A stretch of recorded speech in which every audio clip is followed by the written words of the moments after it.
My mother had to go to the bank. She left the house, and then I heard the explosion, said Matthew of Caruana, Galizia, in an interview for the Allard Prize for International Integrity. His mother was fearless Maltese journalist Daphne Caruana Galizia, whose car was devastated by a powerful bomb that hurtled it and her into the air. The car was found more than a city block from the ignition point. It was a powerful message to anyone who dared to expose corruption at the highest level in Malta. When the Panama Papers were released, Caruana Galizia traced millions of dollars back to the powerful elite in Malta. Despite increasing intimidation and threats, she dug into the details of the money and who was behind it. Her blog was extremely popular and had subscription rates that eclipsed the major media outlets in the country. Matthew says journalists in Malta were expected to cover up for powerful people, to partake in the culture of silence, and his mother refused to do that, and this put her in an ultra-minority. Fellow Maltese blogger Manuel Dalia says, when political parties are threatened by a journalist, they will isolate them, dehumanize them, and in the case of Daphne, they will demonize them. In an interview, Daphne said, they have made me into what is, in effect, a national scapegoat. Daphne Caruana Galizia is the posthumous co-winner of the Peter A. Allard Award for International Integrity, which was awarded in Vancouver on October 21, 2020. We invited her son, Matthew, to join us for a conversation that matters about the unveiling of corruption and the high price Daphne paid for her brave pursuit of the truth.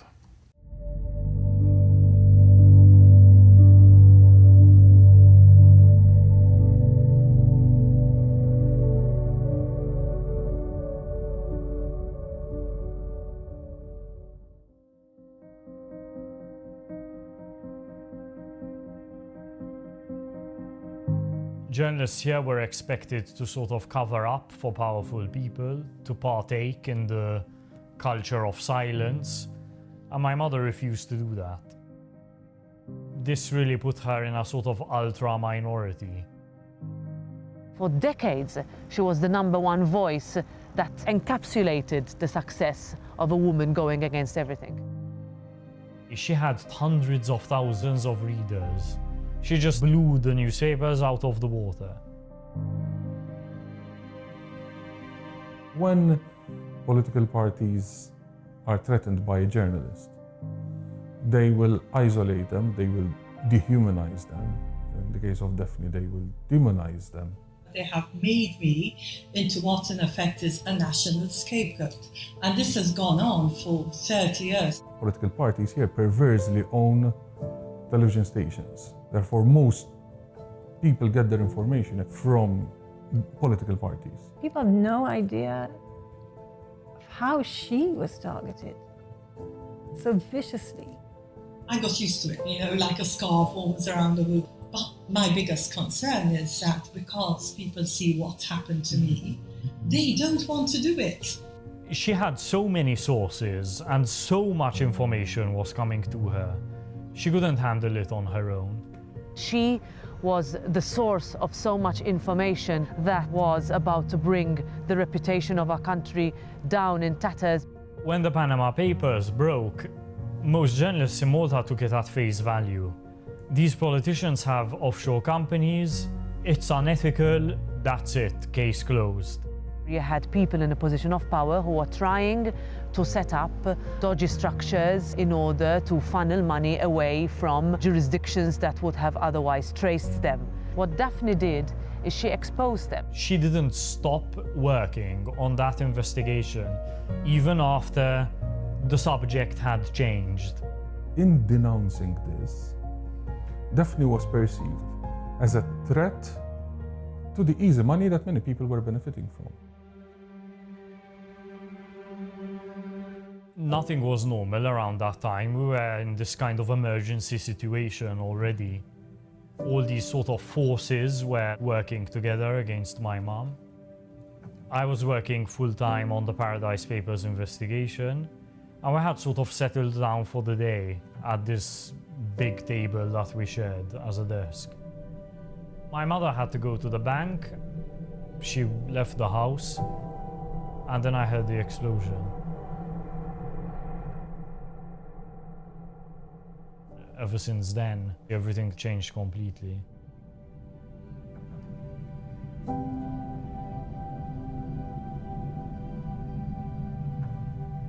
Within the first hour of her death, they had started putting up an incredible fight to defend her work. Suddenly, we had to transform ourselves into a kind of advocacy organization.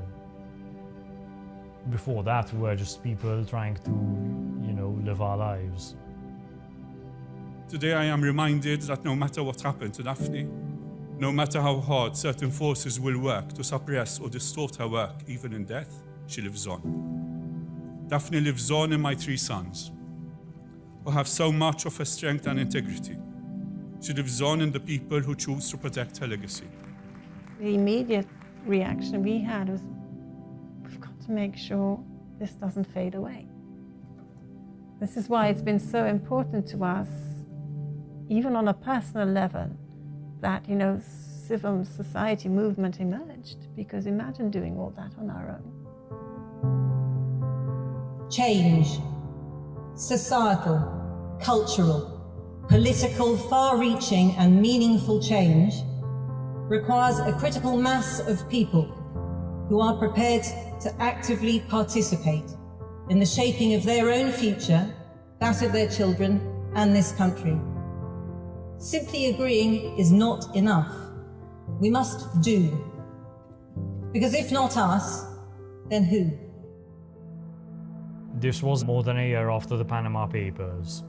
All that evidence of corruption had been published and nothing happened.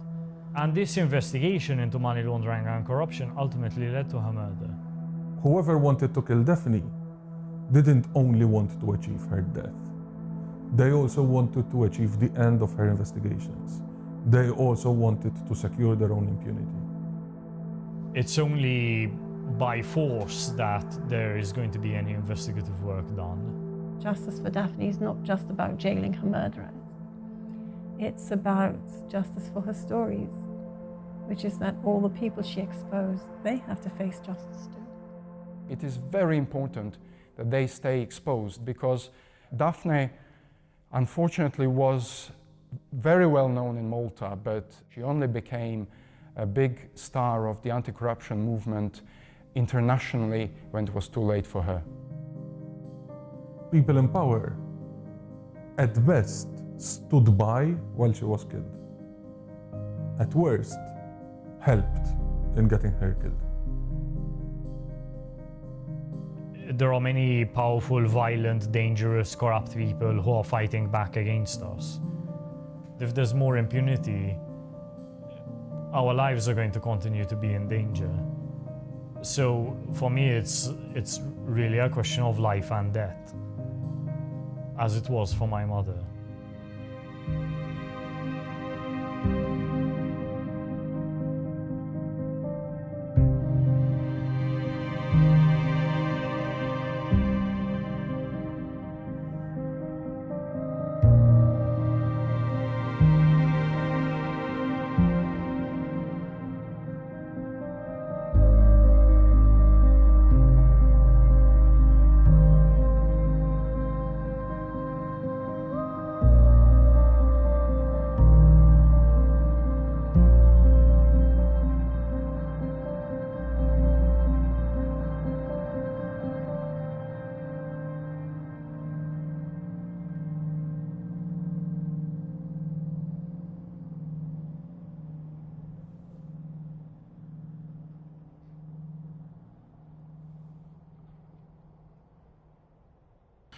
In a divided Malta, how polarizing was your mother's work? I didn't see it as polarizing because it was simply my mother against almost everyone else. That's how it was, really, which is not polarizing. It's like David and Goliath. And I think that that's how it was right up until the end, too. because my mom started doing her work in a very conservative, male-dominated environment. She was not just the only woman doing that work, but the only person. And this really put her in a sort of ultra-minority. And it's work that would have been normal in any other country. It would have been normal in Canada, in the UK, in Germany, wherever. It was just in Malta that it was unheard of that a journalist would be doing this kind of work. Journalists here were expected to sort of cover up for powerful people, to partake in the culture of silence, and my mother refused to do that. What was the deciding factor for her to set up her blog, Running Commentary? I think the primary motivation for it was around the time of the general election 2008. My mom had a bi-weekly column. At the time, Facebook or Twitter wasn't really a thing. I mean, Facebook existed, but it just wasn't popular here. And there were a few blogs, like maybe 2 or 3, that were becoming quite popular among, let's call them, newsmakers, sort of, or opinion makers. And my mother felt restrained by her bi-weekly column. She wanted something that gave her like more direct and sort of on-demand communication with her audience. And she had asked me, like, what do you think about setting up a blog, or should I set up a blog? And at first I thought it was like, you know, at first I thought that she shouldn't, because I thought it was like only a very tiny proportion of Malta's population followed blogs. I just thought it wasn't worth the effort. But I had underestimated my mother's effect, like on the medium. So then eventually I said, okay, fine, like let's set up a blog, and I set it up for her. And as soon as she started publishing this blog, suddenly she had tens of thousands of readers. These other blogs like that existed before hers had maybe 3,000, 4,000 readers per month. My mom's had not just tens of thousands, but hundreds of thousands. It was just something that I never expected. And she would like publish a blog post around the time of the elections, and 300 comments, 400 comments. It was like that immediately. She just like blew the newspapers out of the water. And that changed everything. It absolutely changed everything. It also like really marked her out as an enemy to political parties, because suddenly they lost control of the conversation. They lost control of the public discourse. From what I understand, the investigative work that she was reporting on was not being covered by major media sources, but they were more than happy that she was willing to do that work, and they were also happy to piggyback off of it. So it became the situation where other media organizations were depending on my mother. The police were depending on my mother. The tax authorities depending on my mother. Financial investigators depending on my mother. It just became like all the weight was on her. Why did she continue reporting when she had all these pressures, knowing these were nefarious and dangerous people that she was exposing? She just kept going, but she kept going like knowing that if she stopped, the bad guys would win, let's say, because no one else would sort of step in to fill her shoes.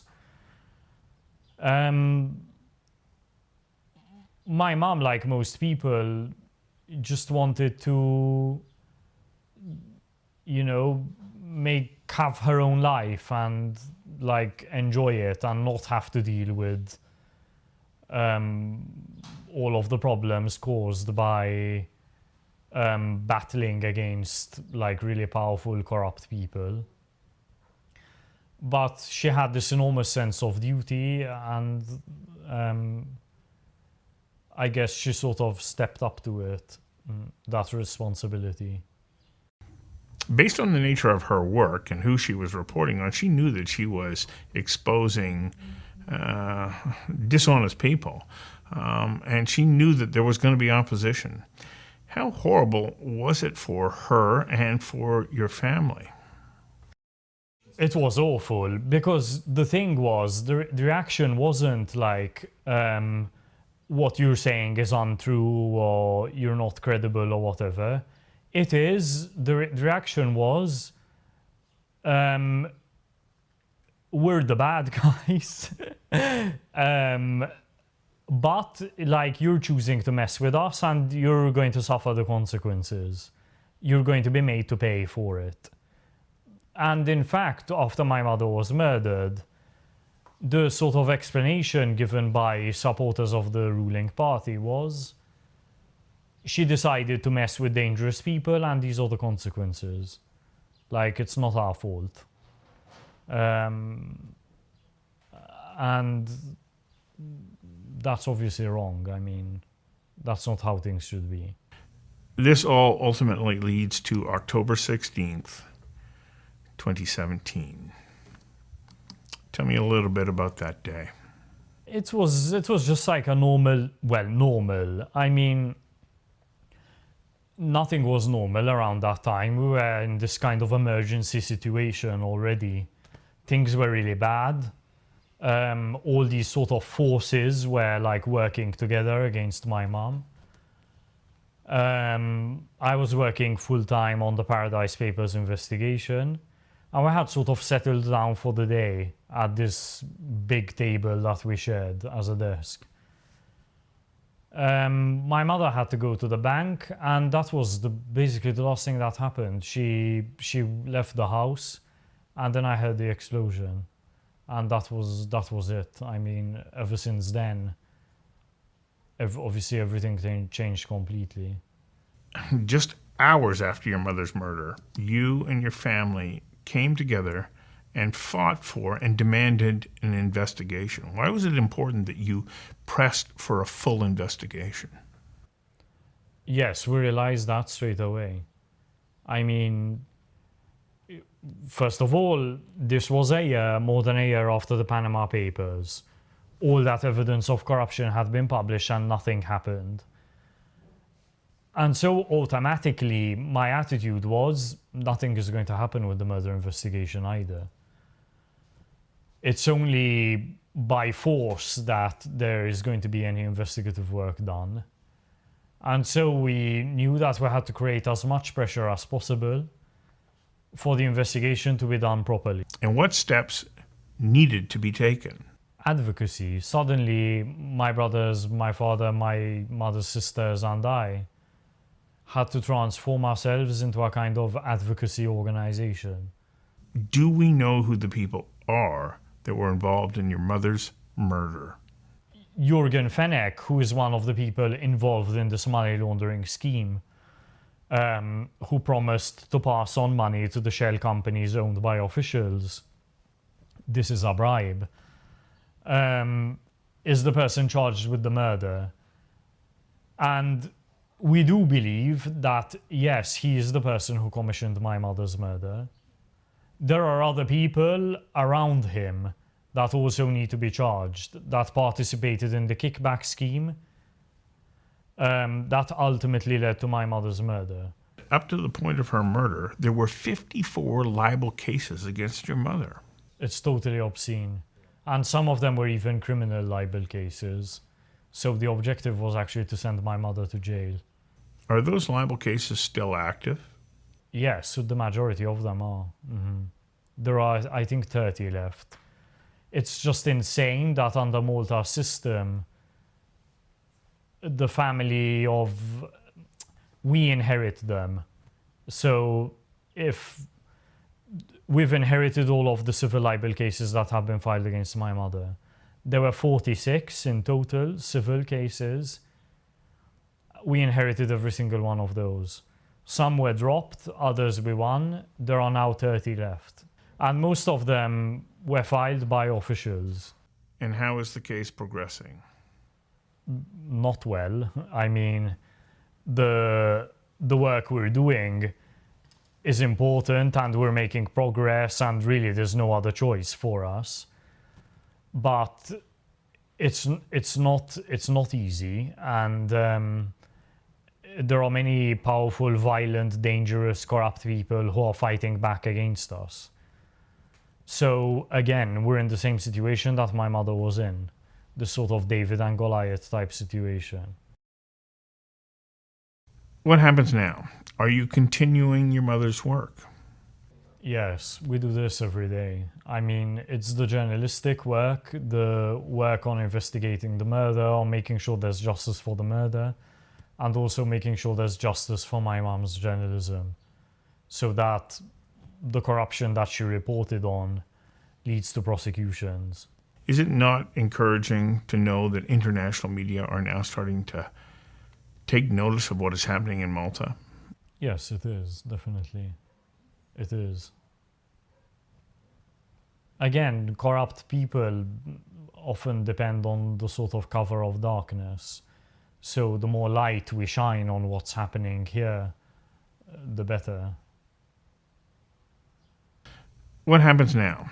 Are you continuing your mother's work? She had so many sources and so much information was coming to her. She couldn't handle it on her own. And I was worried that, and so was my mom, that sort of balls were being dropped. Like she was trying to juggle all of these investigations, obviously couldn't handle them all, so she had to sort of leave some on the ground. But we didn't want this to happen, me and my mother, so I started helping her coordinate the work, like between her and other journalists. So a source would come to her, my mom couldn't handle it because she already had too many, so I would help her pass on that source to another journalist. And this took a lot of time and effort, you know, because you have to build trust with the source and so on. You can't just like pass them on to someone else. So I would help her with that, help her with receiving data from sources, that kind of thing.